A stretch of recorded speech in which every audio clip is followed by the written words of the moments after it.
লগাইছ মাবিংকু আহিলোঁ হালে জালে বাগৰি থকা বাঁহৰ তললৈকে। আজি ভাবিছোঁ ভেলা ঘৰ বনাম, সেইবাবে ইয়াৰ পৰা কেইডালমান বাঁহ কাটি লওঁ। প্ৰথম বাঁহডাল কাটি এনেকুৱাকৈ অলপমান চাফা কৰি লওঁ। বাঁহ কাটি কাঁচি কোদাল লৈ এতিয়া গৈ আছোঁ পথাৰলৈকে। ভাবিছোঁ এইখিনি জেগাতে ধুনীয়াকৈ বনাই দিওঁ। এনেকুৱা কৰি সৰু ডাঙৰ মিডিয়াম চাই কেইডালমান কাটি আনিলোঁ। বাৰু আগফালে পিছফালে জুখি এনেকুৱাকৈ কাটা আৰম্ভণি কৰিলোঁ। যিহেতু অকণমান ভালকৈ বনাম মচমচে কৰি চাফা কৰা আৰম্ভণি কৰিলোঁ। বাৰু ধুনীয়া চাই এনেকুৱাকৈ চাফা কৰি দিলোঁ ৰ'ব। ইয়াত কাটি কেনে আগৰ পৰা সেইখিনি ধুনীয়াকৈ এৰাই দিব লাগিব।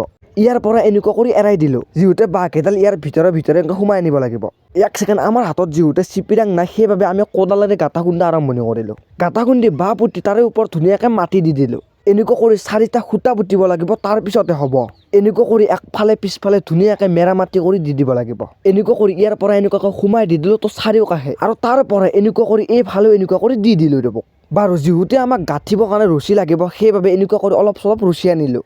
গাইজ গাঁঠিকেইটা মেইন, সেইবাবে গাঁঠিকেইটা অলপ ভালকৈ টাইট ফিটিং এটা দুটা খুঁটাত গাঁঠি মাৰি দিলোঁ। মাঘ বিহু বুলি ক'লে ভেলাটোৱেই মেইন, মাজতো এনেকুৱা কৰি দি দিলোঁ। অকলে কিন্তু ওপৰত দিয়া নাই। লাহে লাহে আমাৰো ভেলা হৈ আহি আছে। এই ভেলাটোৰ ওপৰত দিয়া হ'ব কল চোচনি, সেইবাবে আহিলোঁ আমি কলৰ তলত। ইয়াৰ পৰা কলৰ এইবিলাক লৈ লওঁ আৰু এনেকুৱা কৰি ধুনীয়াকৈ আমি কল চোচনি চাৰিওফালে দি দিওঁ। ফাইনেলি 6-7 ঘণ্টাৰ ভিতৰত ধুনীয়াকৈ আমাৰ ভেলা বনোৱা কমপ্লিট হৈ গ'ল।